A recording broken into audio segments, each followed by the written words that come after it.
Don't put all your eggs into one basket. Have you heard of that before? Now, in this situation, we're going to take your time, your effort, and your energy, and that's going to represent the eggs. And in the 20 different tasks in the PTE, that's going to represent the baskets. That's a lot of baskets. Where are we going to put our eggs? Where should we put most of our effort when we're preparing for the PTE? Now, it doesn't seem like everyone's on the same page. Some people are preparing for tasks that I don't really care much about. I wouldn't even spend time on that. And that's what I want to talk about in this video. Now, everything that I'm going to share with you is based on my opinion, my experiences. So the first thing I want to point out are the tasks that I feel like are not that important, and you shouldn't be spending time trying to improve those tasks. And then the second thing I'm going to talk about will be the 4 tasks that I feel are the most important in the PTE. And those 4 tasks can account for half of your PTE score. Yes, out of the entire 20 tasks, 4 of them can account for about half or more than half of that 79 that you're looking for. Y'all ready? Let's get into this.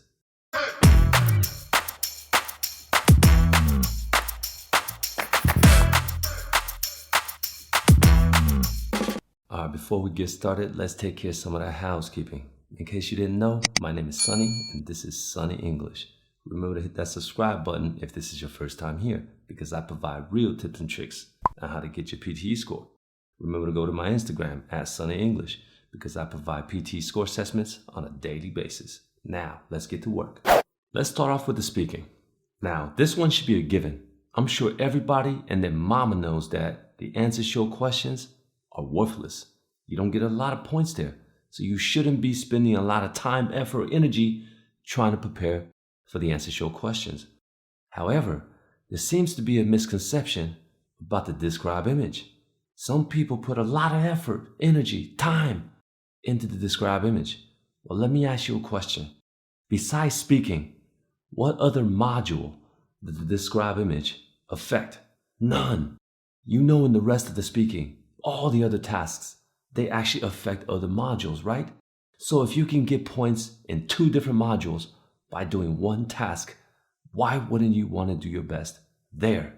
That's why I say that the describe image is not something you should try to spend most of your time and effort and energy on to try to improve, because you only get points for the speaking. I remember some guy asked me before on what I thought he needed to improve in the speaking. And I told him that it wasn't the describe image and that he should focus on other tasks in the speaking. He told me that's not what his PTE trainer told him, his former PTE trainer. And then in my mind, I'm thinking like, we wouldn't be having this conversation if what they told you or whatever he or she told you had worked, right? Did he not understand that concept? He didn't pass the exam. Duh. So how about that writing? Well, in the writing, you only have 2 tasks, right? You got the summarized written text, and then you got the essay. Now, it's easy to automatically assume that the essay is more important. Why? Because you got to write more. The more you write, the more important it is, right? Nope. Let me ask you again. Besides the writing, what other module does the essay affect? Nothing. Now, the same can't be said with the summarized written text. Why? Because the summarized written text affects your writing score and your reading score. So a lot of times people ask me like, how am I going to improve that writing? How am I going to improve that essay? Why are we so fixated on the essay?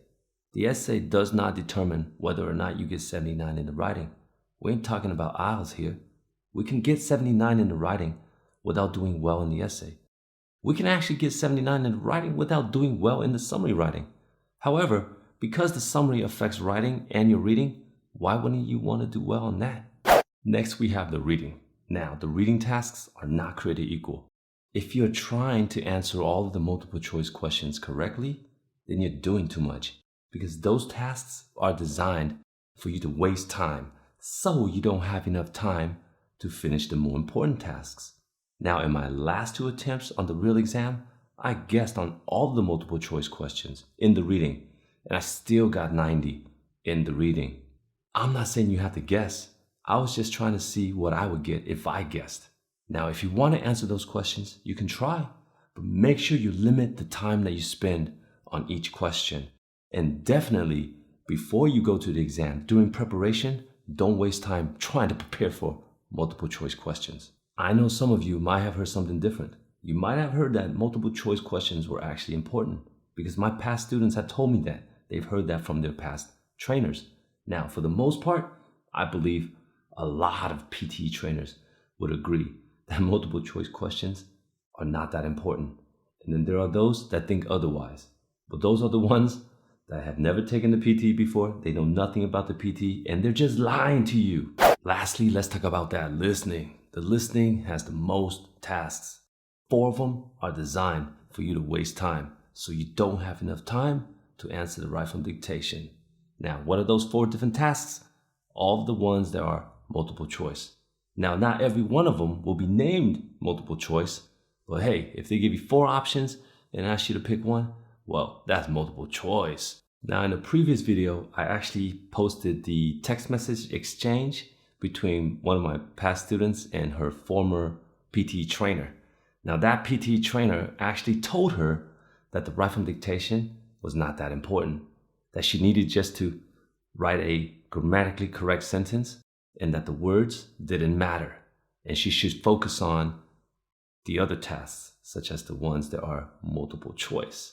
Now, 99% of trainers, I believe, PTE trainers, would agree that the right from dictation is hella important.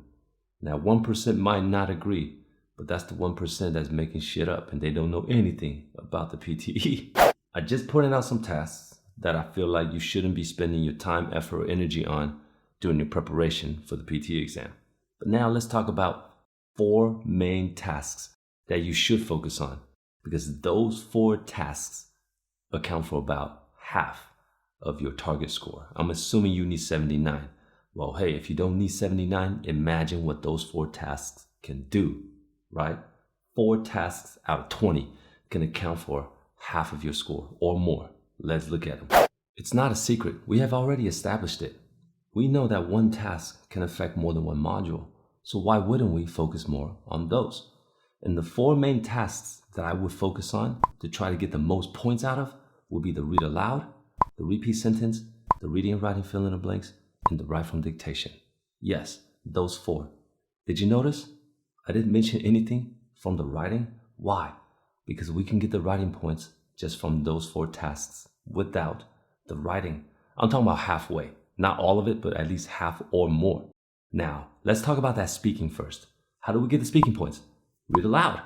Read aloud gives you speaking and gives you reading. We'll come back to that reading later. So how do we get the other half of that? The rest of the half, not the other half. The rest of the half of that speaking. Repeat sentence. Those 2 will give you at least half of your target score. Okay, so read aloud and repeat sentence. Repeat sentence affects your listening.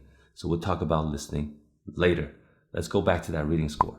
We already got some of that reading from the read aloud. Where are we going to get the rest of that reading? Reading and writing fill in the blanks. If you do well on the read aloud and the reading and writing fill in the blanks, you're going to get half of your target score. It's right around half or more. And that's your reading score. What about that listening? We have already established repeat sentence will contribute to that listening, right? So where's the rest of that listening? Write from dictation. So if you do well on the repeat sentence and the write from dictation, you're halfway there to your listening score. Now, we have already established all 3. Speaking, done. Reading, done. Listening, done. Where are we going to get the writing points? We haven't even done any writing. Remember, reading and writing fill in the blanks and write from dictation heavily contribute to your writing score.